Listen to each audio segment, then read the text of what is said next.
Hello student, स्वागत है आप सभी का आज के इस सेशन में। कैसे हैं आप सभी लोग? चलिए स्टार्ट करेंगे आज की खबरों को। तो बच्चे, सबसे पहली जो खबर हम लोग पढ़ने जा रहे हैं, इसमें आप लोग को अपने स्क्रीन पे देखिए बहुत ही खूबसूरत मंदिर देखने को मिल रही हैं, कुछ मॉन्यूमेंट आपको देखने को मिल रही हैं। और ये आपके कहाँ पे है? ये है कर्नाटका में लकुंडी नाम की जगह पे। ठीक है, इस जगह का नाम याद रखना क्योंकि आने वाले एग्जाम में बहुत इंपॉर्टेंट होने वाली है। इसकी इंपॉर्टेंस क्या है, क्यों ये आपकी चर्चाओं में है, देखना बच्चे।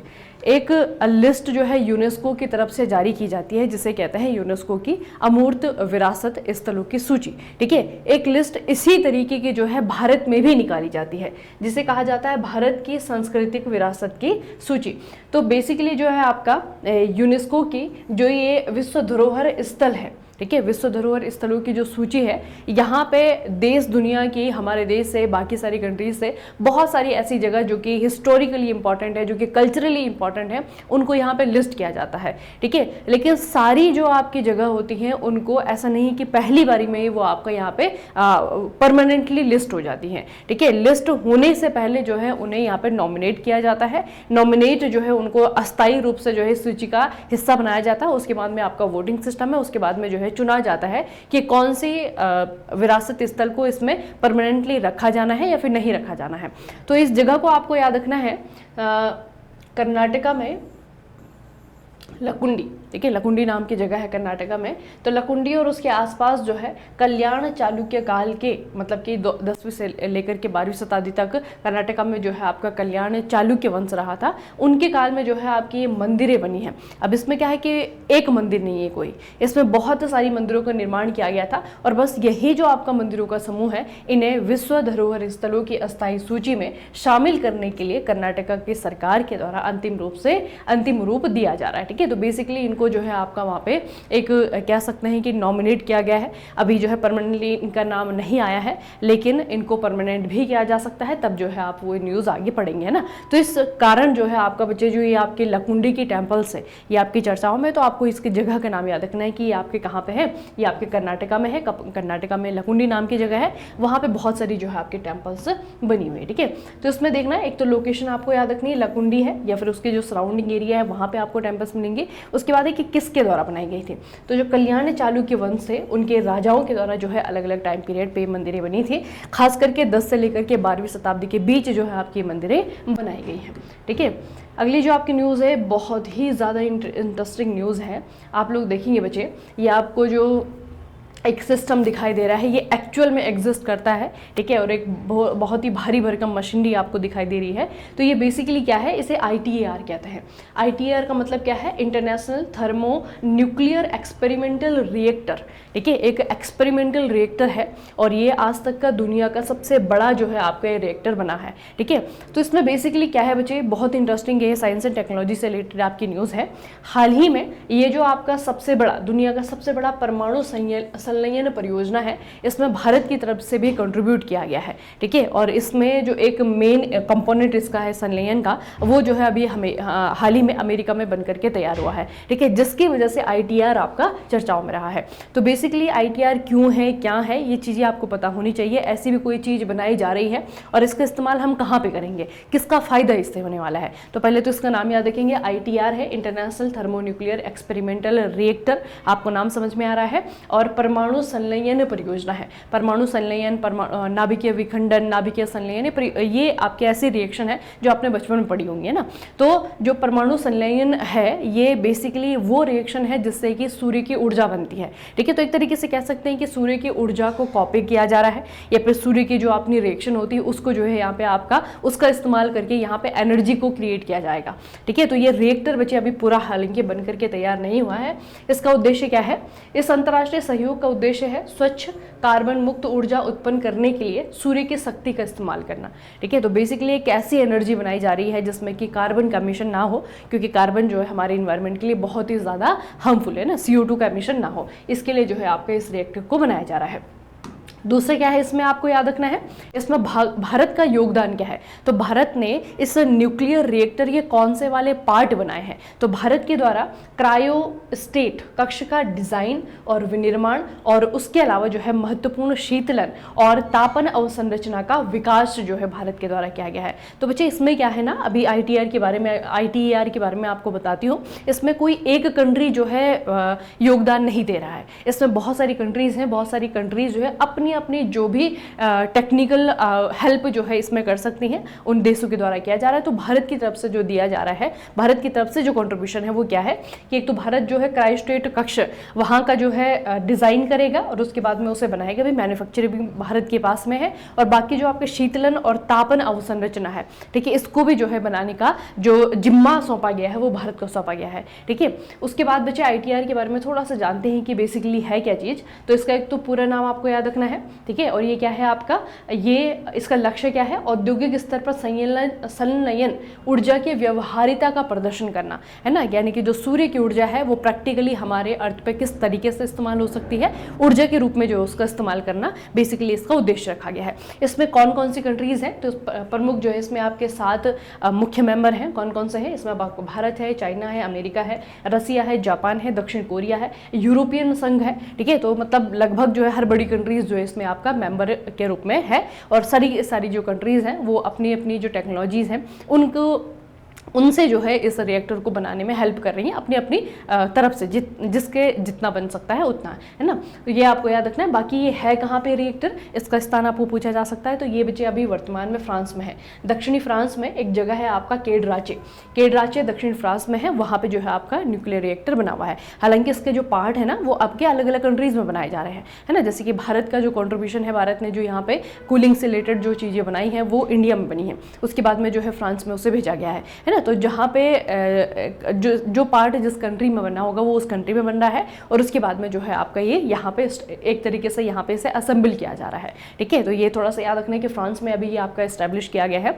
दूसरा जो है इसका जो मेन कंपोनेंट है, अब बच्चे रिएक्टर है तो इसके बहुत सारे कंपोनेंट होंगे, बहुत सारे इसमें भाग होंगे। तो इसका जो मेन कंपोनेंट है, फिर इसका जो मेन मैग्नेट है ना, वो भी जो है आपका USA में बन करके तैयार हुआ है, जिसके कारण ये आपका चर्चाओं में रहा है। ठीक है, तो ये आपको याद रखना है। और दूसरा जो है इसका लक्ष्य जो रखा गया है, यानी कि कितनी एनर्जी जो है यहाँ से एमिट होगी। तो एनर्जी की अगर हम बात करें तो लगभग 50 मेगावाट इनपुट से 500 मेगावाट संलयन ऊर्जा, मतलब कि लगभग 10 गुना ऊर्जा की एक तरीके से उद्देश्य रखा गया है कि इतनी एनर्जी यहाँ से जनरेट होगी या फिर इतनी एनर्जी यहाँ से जनरेट की जाएगी। ठीक है, तो ITER के बारे में बहुत ही इंटरेस्टिंग है ना। आई नो आप लोग तो न्यूक्लियर रिएक्टर के बारे में पढ़ते हैं, जो भी आपके टेक्निकल वाले जो स्टूडेंट हैं ना, तो ये चीज़ें जो है आपको समझ में आनी चाहिए। और ऐसा कुछ हो रहा है, ऐसा कोई प्रोजेक्ट हमारी दुनिया में चल रहा है, ये भी आपको पता होना चाहिए। ठीक है, ये बच्चे याद रखना। अगली जो आपकी न्यूज़ है ये है भारत की तरफ से। ठीक है, भारत ने क्या किया है, भारत का बच्चे जो आपका ये डिपार्टमेंट है ये है वाणिज्य उद्योग मंत्रालय के अंतर्गत विदेश व्यापार महानिदेशालय, विदेश व्यापार महानिदेशालय की तरफ से एक नोटिफिकेशन जारी किया गया है। और इस नोटिफिकेशन में क्या कहा गया है कि पाकिस्तानी वस्तुओं के प्रत्यक्ष और अप्रत्यक्ष आयात और पारगमन पर रोक लगा दी है। ठीक है, मतलब कि पाकिस्तान को जो हम सामान बेच रहे हैं या फिर पाकिस्तान से कोई सामान भारत आ रहा है, चाहे वो डायरेक्ट, अब अटारी बॉर्डर तो पहले ही क्लोज कर दिया गया था, लेकिन भारत में और पाकिस्तान के बीच में जो लेन देन होता है, जो इंपोर्ट एक्सपोर्ट होता है ना, वो सिर्फ अटारी बॉर्डर से नहीं होता है, वो इनडायरेक्टली UAE के रास्ते, सिंगापुर के रास्ते, यहाँ से भी जो है भारत आता है ना। वहाँ की जो इंपोर्टेड चीज़ है वो यहाँ आती है, यहाँ से जो एक्सपोर्ट हुआ माल है वो वहाँ जाता है, वो इनडायरेक्टली भी जाता है और डायरेक्टली भी जाता है। तो अभी बच्चे ये जो महानिदेशालय है, इन्होंने नोटिफिकेशन जारी करते हुए कह दिया है कि भारत और पाकिस्तान के बीच में सभी प्रकार के ट्रेड को बंद कर दिया जाए। ठीक है, सभी का मतलब क्या है कि जो डायरेक्ट ट्रेड था वो तो पहले ही बंद हो चुका था, अटारी बॉर्डर क्लोज हो गया था, है ना। उसके बाद में जो इनडायरेक्ट जो आपके ट्रेड वेज हैं वो भी जो है आपके क्लोज कर दिए गए हैं। तो इसमें आपके कौन कौन से हैं, इसमें आपका UAE हो गया, सिंगापुर हो गया, कोलंबो हो गया, है ना। जहाँ जहाँ से भारत में पाकिस्तान का सामान आ रहा था या फिर भारत का सामान पाकिस्तान को भेजा जा रहा था, उन सभी रास्तों को जो है आपका बंद कर दिया गया है, उन पे जो है आपका रोक लगा दी गई है एक नोटिफिकेशन के माध्यम से, एक अधिसूचना के माध्यम से। आपको पूछा जाएगा किसने किया है, तो ये आपका विदेश व्यापार महानिदेशालय है जो कि वाणिज्य और उद्योग मंत्रालय के अंतर्गत आता है। ठीक है, ये आपको याद रखना है। फिर आप सोचेंगे कि पाकिस्तान को अगर हम कोई चीज़ दे रहे हैं या पाकिस्तान से कोई चीज़ अगर हम ले रहे हैं तो वो कौन सी वस्तुएं हो सकती हैं जो कि भारत और पाकिस्तान के बीच में इंपोर्ट और एक्सपोर्ट होती हैं। ठीक है, तो वो दोनों की लिस्ट मैं आपको बता रही हूँ। वैसे तो बहुत सारी चीज़ें इंपोर्ट एक्सपोर्ट होती हैं, लेकिन मेजरली है ना सबसे ज़्यादा जो है कौन कौन सी चीज़ें हैं, तो की एक्सपोर्ट जो भारत जो है पाकिस्तान को दे रहा है, सोयाबीन हो गया, पोल्ट्री फीड हो गया, रेड चिलीज हो गया, वेजिटेबल्स हो गया, ठीक है, पाकिस्तानी ग्रेन्यूल्स एंड यान हो गया। इंपोर्ट जो कि हम वहाँ से इंपोर्ट फ्रॉम पाकिस्तान, जो पाकिस्तान से हम खरीद रहे हैं, उसमें आपकी ड्राई फ्रूट हो गए, डेट्स हो गई, सीमेंट और जिप्सम हो गया, ग्लास हो गया, हर्ब्स हो गया, रॉक सॉल्ट हो गया ना। तो ये वो चीज़ें हैं जो हम खरीद रहे हैं और ये वो है जो कि हम बेच रहे हैं। ठीक है, तो ये थोड़ा सा बच्चे याद रखना कि इन चीज़ों का जो आयात और निर्यात है वो अब बंद हो जाएगा, क्योंकि हम जो है पाकिस्तान से किसी प्रकार का कोई ट्रेड अब नहीं करने वाले हैं। ठीक है, ये आपको याद रखना है बच्चे। चलिए, अगली जो न्यूज़ है उस न्यूज़ को जानने से पहले एक शब्द को हम लोग को समझना होगा। ठीक है, एक बच्चे शब्द है आपका ट्रांसशिपमेंट पोर्ट। हालांकि पहले भी आप लोगों ने पढ़ा होगा, ये सुना होगा कहीं ना कहीं। तो पोर्ट का मतलब तो आपको पता है बंदरगाह, है ना। जैसे रोड पे जो है आपका क्या होता है, एक बस स्टैंड है, एक रेलवे स्टेशन है ना, एयरपोर्ट है जहाँ से कि आपका जो वाहन है वो चलना स्टार्ट करेगा, है ना। हर प्रकार के वाहन के लिए जो है आपका एक स्टैंड बना हुआ है, एक स्टेशन बना हुआ है ना। रेल के लिए रेलवे स्टेशन हो गया, बस के लिए बस स्टेशन हो गया, आपका जो एयरप्लेन है उनके लिए आपका एयरपोर्ट हो गया, है ना। इसी तरीके से बच्चे आपका जो समुद्री जहाज है वो जहाँ पे रुकते हैं, जहाँ से चलना शुरू करते हैं, जहाँ पे पहुँचते हैं, उन जगहों को जो है पोर्ट कहा जाता है। ठीक है, समुद्री पोर्ट, समुद्री बंदरगाह कहा जाता है। तो बेसिकली ये जो आपके पोर्ट है ये दो प्रकार के हो सकते हैं। ठीक है, एक उनमें से है आपका ट्रांसशिपमेंट पोर्ट। ये पोर्ट बेसिकली क्या है, ट्रांसशिपमेंट पोर्ट एक ऐसा बंदरगाह है जहां पर एक माल को उतार करके दूसरे जहाज पर लादा जाता है ताकि वे अपने अंतिम गंतव्य तक अपनी यात्राएं जारी रख सके। ठीक है, तो बेसिकली बच्चे दो चीज़ होती हैं जब भी सामान ट्रेड किया जाता है ना, समुद्र के रास्ते से सबसे ज़्यादा ट्रेड होता है। तो जब भी आपका सामान एक जगह से दूसरी जगह भेजा जाता है तो दो तरीके से जो है आपको भेजा जा रहा है। ठीक है, एक तो होता है आपका डायरेक्ट शिपमेंट और एक होता है आपका ट्रांसशिपमेंट। ठीक है, डायरेक्ट शिपमेंट में अगर आप देखेंगे तो एक आपका जहाज है, ठीक है, और उस जहाज से जो है आपका बिना किसी अनलोडिंग के वो सामान आपका उसी सेम पोर्ट से जो है आपका एक जगह से दूसरी जगह जा रहा है। कुछ समय के लिए पोर्ट हो सकता है कि किसी बंदरगाह पर रुका है ना, लेकिन दूसरा प्रकार का जो आपका शिपमेंट है वो है आपका ट्रांसशिपमेंट। ट्रांसशिपमेंट में अगर आप देखेंगे तो यहाँ पे क्या हो रहा है कि ये आपका जहाज है, जहाज में बहुत सारे जो है आपके यहाँ पे कार्गो रखे गए हैं, उनको जो है आपका क्या किया गया, यहाँ पे पहले डॉक किया गया, डॉक मतलब कि वहाँ पे उतारा गया, उसे जो है आपका अनलोड किया गया, अनलोड करने के बाद में उसे दूसरे किसी जहाज में आपका लोड कर दिया गया। ठीक है, तो इसे कहा जाता है ट्रांसशिपमेंट। तो बच्चे ट्रांसशिपमेंट के लिए जिस बंदरगाह का इस्तेमाल हम करते हैं, जिस पोर्ट का इस्तेमाल हम लोग करते हैं, उसे कहा जाता है ट्रांसशिपमेंट पोर्ट। ठीक है, तो ये थोड़ा सा याद रखना है कि एक जो है ट्रांसशिपमेंट पोर्ट तो होता है। ठीक है, और भारत में अभी जो है आपका नेचुरली सबसे ज़्यादा गहरा ट्रांसशिपमेंट जो है पोर्ट आपका बना है। तो प्रश्न पूछा जाएगा कहाँ पे बना है। ठीक है, तो प्रधानमंत्री श्री नरेंद्र मोदी ने केरला के तिरुवनंतपुरम में लगभग 8,800 करोड़ रुपए की लागत से निर्मित विंझीझाम, ठीक है, विंझीझाम अंतर्राष्ट्रीय गहरे पानी वाला बहुउद्देशीय बंदरगाह राष्ट्र को समर्पित किया है। इसे अडानी पोर्ट्स और इंडस ईडीएससी प्राइवेट लिमिटेड के द्वारा बनाया गया है। यह भारत का पहला अंतर्राष्ट्रीय गहरे पानी वाला ट्रांसशिपमेंट बंदरगाह है जिसकी प्राकृतिक गहराई 18 मीटर से ज़्यादा है और इसे 20 मीटर तक बढ़ाया जा सकता है। ठीक है, तो ये थोड़ा सा याद रखना कि इस तरीके का ये आपका भारत का पहला बंदरगाह है और ये आपका कहाँ पे है, केरला में है, केरल में तिरुवनंतपुरम में है। नाम इसका क्या है, विंझीझाम। ठीक है, ये इसका नाम आपको याद रखना है बच्चे। अगली जो आपकी न्यूज़ है, शॉर्ट न्यूज़ है, बुक्स एंड ऑथर आपको याद रखनी है। एक किताब है जो कि हाल ही में एक बहुत बड़ा समारोह किया गया इस किताब को लॉन्च करने के लिए। ठीक है, किताब का नाम क्या है, चुनौती मुझे पसंद है, चुनौती मुझे पसंद है। ठीक है, ये किताब का नाम है। इस किताब को लॉन्च करने के लिए आप लोग देख सकते हैं कि हमारे जो वाइस प्रेसिडेंट है मिस्टर जगदीप धनखड़, वो भी यहाँ पे दिख रहे हैं। आपको यूपी के सीएम दिख रहे हैं, है ना, योगी आदित्यनाथ, वो भी आपको यहाँ पे दिख रहे हैं। तो ऑब्वियस सी बात है कि किताब में कुछ तो इंपॉर्टेंट है या फिर किसी बहुत बड़ी पर्सनैलिटी के बारे में आपकी बुक है। तो ये जो बच्चे बुक है ना, ये आपकी बायोग्राफी है। किसकी बायोग्राफी है, यूपी के गवर्नर आनंदीबेन पटेल। ठीक है, यूपी के गवर्नर आनंदीबेन पटेल, उनकी बायोग्राफी है। और इस बुक को जो है 3 राइटर के द्वारा लिखा गया है, लेकिन राइटर यहाँ पे थोड़ा सा कम इंपॉर्टेंट है, यहाँ पे ज़्यादा इंपॉर्टेंट है जिन्होंने इस किताब को पब्लिश किया है। ठीक है, तो पब्लिश करने के लिए आपको 2 पर्सनैलिटी का नाम याद रखना है। आपको राष्ट्रपति जगदीप धनखड़ का नाम याद रखना है, आपको याद रखना है योगी आदित्यनाथ। इन दोनों के द्वारा जो है इस किताब को लॉन्च किया गया और किताब का नाम है चुनौती मुझे पसंद है। आपको पूछा जाएगा किसके जीवन पर आधारित है, तो ये जो है आनंदीबेन पटेल के जीवन पर आधारित किताब है। ठीक है, किताब को लिखा जो है 3 राइटर्स ने है। 3 राइटर में आपके विनय जोशी हैं, अशोक देसाई हैं और आपके पंकज जानी हैं। ठीक है, तीनों के द्वारा जो है किताब को लिखा गया है, या फिर इनके जो जीवन की घटनाएं हैं उनको जो है संकलित किया गया है। ठीक है, तो किताब का नाम, किसके ऊपर ये आपकी किताब बनी हुई है और किसके द्वारा इसे लॉन्च किया गया है। ठीक है, अगली जो आपकी न्यूज़ है उससे पहले भी हम एक टर्म को समझते हैं, उसके बाद में जो है न्यूज़ की तरफ बढ़ेंगे।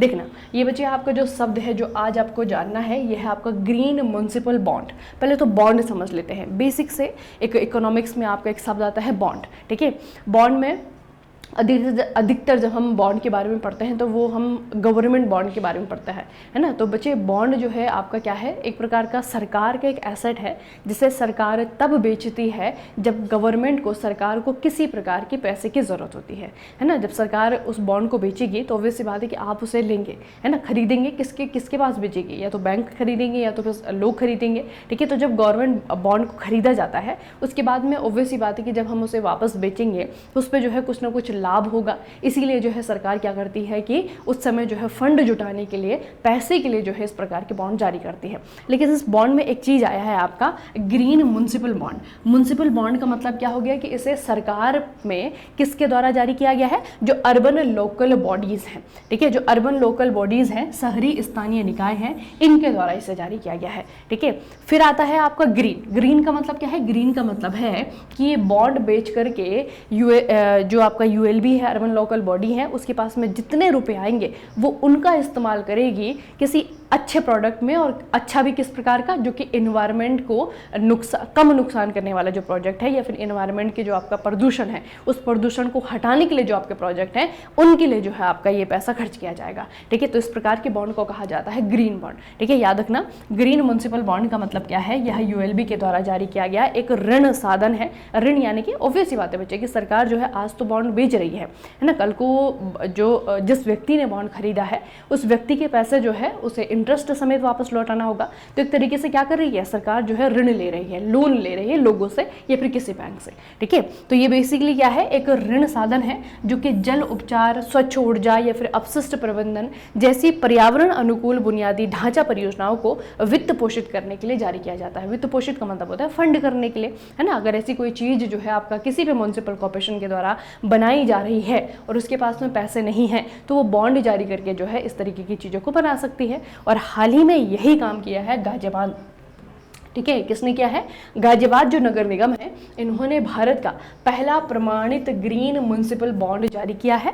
ठीक है, इसमें तृतीयक सीवेज ट्रीटमेंट प्लांट विकसित करने के लिए लगभग 150 करोड़ रुपए जुटाए गए हैं। ठीक है, एक अत्याधुनिक सुविधा जिसे कि अभूतपूर्व पैमाने पर अपशिष्ट जल का उपचार करने और पुनः उपयोग करने के लिए डिज़ाइन किया गया है। तो ये भी बताया है कि इतने रुपए जुटाए गए हैं, 150 करोड़ रुपए जुटाए गए हैं। ठीक है, 150 करोड़ की मतलब बॉन्ड इन्होंने बेचे हैं। और उस रुपए को कहाँ लगाया जाएगा, उस रुपए से जो है आपका ये बनाया जाएगा तृतीयक सीवेज ट्रीटमेंट प्लांट। ठीक है, और ये जो आपका सीवेज ट्रीटमेंट प्लांट है, आपको नाम से समझ में आ रहा होगा कि जो गंदा पानी है पर सीवेज से निकला हुआ जो पानी है उस पानी को ट्रीट करके साफ जल में परिवर्तन करना, इसके लिए जो आपका ट्रीटमेंट प्लांट बनाना होगा। और उस प्लांट बनाने के लिए जो है गाजियाबाद का जो नगर निगम है उनको पैसा चाहिए, तो उसके लिए उन्होंने क्या किया, ग्रीन बॉन्ड जारी किया।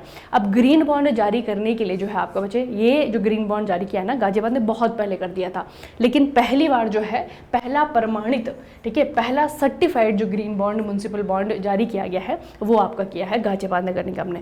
इसके बाद में इंदौर भी कर चुका है, लेकिन वो भी अभी तक सर्टिफाइड नहीं हुआ है। ठीक है, तो ये चीज़ थोड़ा सा याद रखना, क्योंकि आप लोगों ने पहले भी पढ़ा होगा कि इंदौर के द्वारा जो है ग्रीन बॉन्ड जारी किया गया है। गाजियाबाद के द्वारा भी जो है आपका ग्रीन बॉन्ड इससे पहले जारी किया जा चुका है, लेकिन ये पहली बार ऐसा हुआ है जब सर्टिफाइड ग्रीन म्युनिसिपल बॉन्ड जारी किया गया है किसी भी म्युनिसिपल कॉर्पोरेशन के द्वारा भारत में। ठीक है, तो गाजियाबाद नगर निगम का नाम आपको याद रखना है। और इससे क्या किया जाएगा, tertiary treatment plant of sewage water with process flow chart. ठीक है, ये बेसिकली आपका जो सीवेज वाटर है उसको ट्रीट करने के लिए इस तरीके से एक ट्रीटमेंट प्लांट जो है नगर निगम के द्वारा बनाया जाएगा। ठीक है, याद रखना बच्चे। अगली जो आपकी न्यूज़ है ये इन्वायरमेंट से रिलेटेड है। यहाँ पे आपको खूब सारे राष्ट्रीय उद्यान के नाम याद रखने हैं। ठीक है, बेसिकली क्या किया जा रहा है, आप सभी को पता है कि भारत के द्वारा भारत में एक प्रजाति हुआ करती थी जो कि 1952 में लुप्त हो गई थी, उसे कहते हैं चीता। ठीक है, जो कि दुनिया में या फिर स्थल में जो है आपका सबसे तेज रफ्तार वाला जानवर है ना। ये बेसिकली बहुत बेसिक सा क्वेश्चन जीके का आपको पता होगा। तो ये जो चीता है बच्चे, इसे भारत में दोबारा से लाने के लिए हमने प्रोजेक्ट चीता स्टार्ट किया था। ठीक है, 2023 से लगभग जो है आपके प्रोजेक्ट चीता चलाया जा रहा है, जिसके तहत पहले जो है नामीबिया से आपके चीता आए थे, उसके बाद में आपका फिर साउथ अफ्रीका से जो है चीता लाए गए थे। ठीक है, तो अभी बेसिकली क्या हुआ है कि जो चीते हैं जो कि नामीबिया से या अफ्रीका से यहाँ पे लाए गए हैं, उनको यहाँ पे सस्टेन करने के लिए जितनी जगह प्रोवाइड की गई है, यानी कि कूनो राष्ट्रीय उद्यान, ये जो जगह प्रोवाइड की गई थी वो उनके लिए कम पड़ रही है ना, क्योंकि उनका जो नेचुरल हैबिटेट है वो अगर इससे कंपेयर करेंगे तो उनको बहुत ज़्यादा जगह चाहिए होती है। तो इसके लिए सरकार क्या कर रही है, 2 राष्ट्रीय उद्यान, एक आपका पालपुर कूनो राष्ट्रीय उद्यान है और एक आपका गांधी सागर अभ्यारण्य है जो कि राजस्थान में है। इन दोनों को जो है आपका चीते को रखने के लिए जो है आपका एक साथ में वो यहाँ पे जो है एक तरीके से प्रोजेक्ट बना रही है। ठीक है, तो ये थोड़ा सा बच्चे आपको याद रखना है कि मध्य प्रदेश और राजस्थान में संरक्षित आवासों को जोड़ने के लिए एक वन्य जीव गलियारा परियोजना तैयार किया गया है, ताकि जो चीते लाए गए हैं भारत में वो सुरक्षित और प्राकृतिक रूप से अच्छी विशाल परिस्थिति के तंत्र में पल बढ़ सके। ठीक है, तो कौन से 2 को आपस में जोड़ा जा रहा है, एक आपका मध्य प्रदेश का पालपुर कूनो राष्ट्रीय उद्यान है और एक आपका गांधी सागर अभ्यारण्य है जो कि राजस्थान के मुकुंदरा हिल टाइगर रिजर्व से जुड़ेगा। ठीक है, तो बेसिकली बच्चे इन तीनों का नाम याद रखना। आपको पूछा जा सकता है मुकुंदरा हिल कहाँ पे है, आपका गांधी सागर अभ्यारण्य कहाँ पे है, आपका कूनो पालपुर जो आपका राष्ट्रीय उद्यान है ये कहाँ पे है। ठीक है, तो राजस्थान और मध्य प्रदेश दोनों की जो ये आपके कंजर्वेटिव जो एरियाज हैं उनको जो है आपस में जोड़ा जा रहा है, ताकि चीते जो हैं वो आराम से जो है यहाँ पे पल बढ़ सकें। ठीक है, ये बच्चे आपको थोड़ा सा याद रखना है। बाकी चीते की अगर हम बात करें, एक तो खासियत मैंने आपको बता दी इनकी कि ये जो है स्थल खंड में सबसे तेज दौड़ने वाला जानवर है। ठीक है, भारत से 1952 में आपका ये विलुप्त हो गया था। ठीक है, 1952 में जो है भारत से आपका विलुप्त हो गया था। उसके बाद में ये जो आपके चीते लाए गए हैं भारत में, वो कहाँ से लाए गए हैं, ये आपका बच्चे आपका मेनली साउथ अफ्रीका और आपका नामीबिया से है ना। अफ्रीकन चीता है, ये अफ्रीका में है दोनों कंट्रीज, वहीं से जो है चीते लाए गए हैं भारत में। उसके बाद में अगर आप थोड़ा सा देखेंगे, चीते के जैसे ही बाकी जानवर भी आपके होते हैं, जैसे आपका चीता है, ये आपका लैपर्ड है, आपका जगुआर है। ठीक है, तीनों में बच्चे आपका की डिफरेंस है। तीनों पे अगर आप लोग देखेंगे तो ब्लैक कलर के स्पॉट दिखेंगे, लेकिन जो स्पॉट की आकृति है, आकार है, उसमें थोड़ा सा डिफरेंस होता है। ठीक है, उसी के आधार पे पहचान पाएंगे कि ये आपका चीता है, ये आपका लेपर्ड है, ये आपका जगुआर है। ठीक है, जैसे आप देखेंगे चीता में जो है आपका बिल्कुल सॉलिड ब्लैक स्पॉट आपको देखने को मिलेंगे, बिल्कुल जो है काले धब्बे। ठीक है, उसके बाद में नीचे आप देखेंगे तो ये आपका लेपर्ड है, लेपर्ड में काले धब्बे तो होते हैं, लेकिन इस तरीके से जो है आपका ऐसे काले धब्बे होते हैं, मतलब कि छितले हुए है ना, लेकिन छितले हुए बहुत बड़े नहीं होते हैं। वही काले धब्बे अगर हम बहुत बड़े कर दे तो वो आपका जगुआर कहलाता है। तो बेसिकली जो है आपका चीते की ही जो है बिग कैट जो फैमिली है उसी में आपके तीनों जानवर आते हैं, लेकिन इनमें से हम चीते को जो है भारत में दोबारा से क्या करवाने की कोशिश कर रहे हैं, भारत में दोबारा से एक तरीके से उनके पुनर्जीवित ही कह सकते हैं, क्योंकि 1952 में जो एशियन चीता था भारत से, वो आपका पूरी तरीके से गायब हो गया था। ठीक है, अभी आपको एक और चीज़ याद रखनी है बच्चे, ये जो आयुसियन चीता के लिए जो आयुसियन स्टेटस है वो पूछा जा सकता है आपके एग्जाम में। तो आयुसियन स्टेटस जो एशियाटिक है, यानी कि जो एशियन चीता है, जो कि अभी भारत में नहीं है, जो कि आपके इराक में आपको मिलेगा, ईरान में आपको मिलेगा, वो क्रिटिकली इंडेंजर्ड है। ठीक है, और जो अफ्रीकन चीता है वो आपका वल्नरेबल है। ठीक है, लेकिन हमने भारत में कौन सा वाला लाया है, हमने भारत में लाया है अफ्रीकन चीता, जो कि वल्नरेबल स्टेटस में है आयुसियन की लिस्ट में। ठीक है, ये बच्चे दोनों ही चीज़ याद रखना। एशिया में भी चीते होते थे, ठीक है, अभी भी हैं, लेकिन भारत में नहीं है, वो यहाँ से गायब हो गए हैं। हमने जो अभी चीता लाया है देश में वो आपका अफ्रीकन चीता लाया है। ठीक है, ये बच्चे आपको याद रखना है, और उसको रहने के लिए बहुत बड़ी जगह चाहिए होती है। अभी जो कूनो राष्ट्रीय उद्यान के चीते थे वो यूपी पहुँच गए थे घूमते घूमते, है ना, तो इसीलिए जो है चीज़ को देखते हुए, क्योंकि उनको बहुत बड़ा एरिया चाहिए सस्टेन करने के लिए, तो इसीलिए जो है आपका 2 नेशनल पार्क को, अभ्यारण्य को आपस में जोड़ा जा रहा है। ठीक है, चलिए अगली जो आपकी न्यूज़ है, बड़ी इंटरेस्टिंग न्यूज़ है आपका, आर्ट एंड कल्चर से रिलेटेड है। अगर आप लोग देखेंगे, ये आपके बच्चे गोंड पेंटिंग है। ठीक है, गोंड जनजाति मध्य प्रदेश में। ठीक है, यहाँ पे एक महिलाएं जो है, कुछ महिलाएं हैं जो कि डांस कर रही हैं, इसे भगुरिया नृत्य कहा जाता है। ठीक है, और उसके अलावा जो है आपकी ये नदी है नर्मदा नदी। तीनों में एक चीज़ कॉमन है, गोंड जो पेंटिंग है इसका संबंध भी मध्य प्रदेश से है, भगुरिया नृत्य ये भी आपका मध्य प्रदेश से है, और नर्मदा नदी इसका जो उद्गम स्थल है वो भी मध्य प्रदेश से, अमरकंटक से नदी निकलती है आपकी। ठीक है, ये आपके नर्मदा नदी का उद्गम स्थल है। तो तीनों से रिलेटेड न्यूज़ क्या है, मध्य प्रदेश में भगोरिया नृत्य, गौंड चित्रकला और नर्मदा परिक्रमा को भारत की अमूर्त सांस्कृतिक धरोहर के रूप में सम्मानित किया गया है। ठीक है, तो एक तो हमने स्टार्टिंग में जो आपकी न्यूज़ पढ़ी थी लकुंडी वाली, कर्नाटका वाली, वो तो आपके बच्चे यूनेस्को की लिस्ट है। ठीक है, यूनेस्को के जैसे ही जो है भारत की अपनी क्या होती है, अमूर्त सांस्कृतिक धरोहर की एक सूची होती है। तो इस भारतीय अमूर्त सांस्कृतिक धरोहर की सूची में जो है आपका 3 नई चीज़ों को ऐड कर दिया गया है। ये आपकी क्या है, एक तो भगोरिया नृत्य है, मध्य प्रदेश में होता है, एक आपका गौंड चित्रकला है, ये भी आपका मध्य प्रदेश से रिलेटेड है, और नर्मदा परिक्रमा, नर्मदा जो नदी है उसकी जो है परिक्रमा होती है वो आपका मध्य प्रदेश में। ठीक है, तो इन तीनों ही चीज़ों को जो है अमूर्त सांस्कृतिक धरोहर के रूप में जो है आपका सम्मानित किया गया है। संगीत नाटक अकादमी के द्वारा अमूर्त सांस्कृतिक विरासत की राष्ट्रीय सूची में आधिकारिक रूप से जो है इन्हें यहाँ पे शामिल कर दिया गया है। ठीक है, तो इन तीनों चीज़ों को भी आपको याद रखना बच्चे। बाकी जो है नर्मदा नदी जो है आपका ये मध्य प्रदेश से निकलती है। उसके बाद इस पर एक बहुत बड़ा डैम है, बहुत फेमस डैम है जो कि गुजरात में है, इसे कहते हैं सरदार सरोवर डैम। ठीक है, वो नर्मदा नदी पर ही बना हुआ है, लेकिन जो नर्मदा परिक्रमा होती है वो आपकी एमपी में होती है। ठीक है, तो इन तीनों चीज़ों को आपको याद रखना है, जिनको कि जो नेशनल लिस्ट है इनटेंजिबल हेरिटेज की, उसमें जो है इनको यहाँ पे लिस्ट किया गया है और फाइनली जो है ऑफिशियली इनको यहाँ पे लिस्ट कर दिया गया है। अगली जो आपकी न्यूज़ है बच्चे, ये आपका दिल्ली से रिलेटेड है। दिल्ली में हाल ही में एक परियोजना के तहत कुछ इलेक्ट्रिक बसेस को यहाँ पे लॉन्च किया गया। ठीक है, न्यूज़ देखिए आप, केंद्रीय शिक्षा मंत्री धर्मेंद्र प्रधान और दिल्ली की मुख्यमंत्री रेखा गुप्ता ने नई दिल्ली में दिल्ली इलेक्ट्रिक व्हीकल इंटरकनेक्टर सर्विस के तहत 400 नई इलेक्ट्रिक बसों को हरी झंडी दिखाई है। ठीक है, तो बेसिकली आपकी इलेक्ट्रिक बसेस के तहत इलेक्ट्रिक बसेस से रिलेटेड आपकी परियोजना है, एक योजना है। इस परियोजना का शॉर्ट जो नेम है ना वो आपको पूछा जाएगा, ये आपका देवी सर्विस आपको पूछा जाएगा। देवी सर्विस का संबंध किससे है, तो ये जो देवी सर्विस है ये किससे रिलेटेड है, ये आपका इलेक्ट्रिक व्हीकल है ना। इलेक्ट्रिक व्हीकल का इस्तेमाल क्यों किया जा रहा है, ताकि दिल्ली में जो प्रदूषण है, राष्ट्रीय राजधानी में जो प्रदूषण है उसको कम किया जा सके। ठीक है, और बाकी जो है कनेक्टिविटी के लिए तो है ही, है ना। कनेक्टिविटी तो पहला मेन उद्देश्य कनेक्टिविटी रहता है, लेकिन दूसरा उद्देश्य ये है कि ई व्हीकल इसलिए इस्तेमाल किया जा रहा है ताकि जो डीजल और पेट्रोल से होने वाला जो पॉल्यूशन है वो यहाँ पे थोड़ा सा तो कम हो सके दिल्ली में, है ना। तो उसके तहत जो है आपका देवी स्कीम है, और देवी स्कीम के तहत 400 नई ई बसेस जो आपकी लॉन्च की गई है नई दिल्ली में। तो आपको पूछा जाएगा कि देवी स्कीम कहाँ पे चलाई जा रही है, इसके तहत क्या किया जा रहा है। तो नाम से तो ऐसा लग रहा है देवी स्कीम कोई महिलाओं के कल्याण को लेकर के है ना, लेकिन इसमें आपका क्या है, ये देवी स्कीम जो है आपका, ये है आपका इलेक्ट्रिक व्हीकल से रिलेटेड। ठीक है, देवी में आप लोग देखेंगे ई और वी, इलेक्ट्रिक व्हीकल है। ठीक है, याद रखना बच्चे, इस स्कीम को भी ये आपका दिल्ली में लॉन्च की गई है। चलिए फिर आज की खबरों को यहीं पे समाप्त कर देते हैं। देखिए, आई होप आप लोगों को समझ में आई होंगी। तो जो भी चीज़ें आपको दिमाग में रह गई हैं सेशन खत्म होने के बाद में, आपको क्या करना है, कमेंट सेक्शन में एक एक करके जो न्यूज़ आपको याद आ रही हैं उन्हें लिख देना है, ताकि वो लॉन्ग टर्म तक आपके माइंड में रिटेन हो सके। ठीक है, चलिए फिर आज के सेशन को यहीं पर समाप्त करते हैं। मिलेंगे फिर नेक्स्ट सेशन में, तब तक के लिए पढ़ते रहिए, बढ़ते रहिए, अपना खूब सारा ख्याल रखिएगा। आप सभी का बहुत बहुत धन्यवाद।